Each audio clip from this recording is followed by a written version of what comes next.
লছিপুরে পুলিশের হানা, উদ্ধার প্রচুর মদ। অবৈধ ঝাড়খণ্ড লটারির কারবারেও গ্রেফতার 2।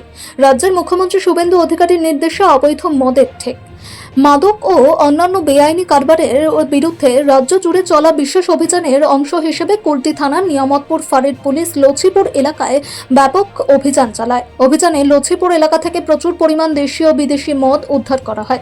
এই ঘটনায় ভীম মাঝি নামে এক ব্যক্তিকে গ্রেফতার করেছে পুলিশ। উদ্ধার হওয়া মদ বাজেয়াপ্ত করে পুলিশ ঘটনার তদন্ত শুরু করেছে। অন্যদিকে একই দিনে অবৈধ ঝাড়খণ্ড লটারির বিরুদ্ধে পৃথক অভিযানে লছিপুর গেট এলাকা থেকে সুরজ শাহ নামে এক ব্যক্তিকে গ্রেফতার করা হয়। তার কাছ থেকে প্রচুর পরিমাণ অবৈধ ঝাড়খণ্ড লটারির টিকিট ও সংশ্লিষ্ট সামগ্রী বাজেয়াপ্ত করেছে নিয়ামতপুর ফাঁড়ির পুলিশ। ধৃত 2 অভিযুক্তকে মঙ্গলবার আসানসোল জেলা আদালতে তোলা হয়েছে। তদন্তের স্বার্থে তাদের 5 দিনের পুলিশ হেফাজতের আবেদন করা হবে বলে পুলিশ সূত্রে জানা গিয়েছে। পুলিশের প্রাথমিক অনুমান, অবৈধ ঝাড়খণ্ড লটারির এই কারবারের সঙ্গে আরও কয়েকজন জড়িত রয়েছে। গোটা চক্রের মূল পাণ্ডাদের চিহ্নিত করতে তদন্ত জোরদার করা হয়েছে।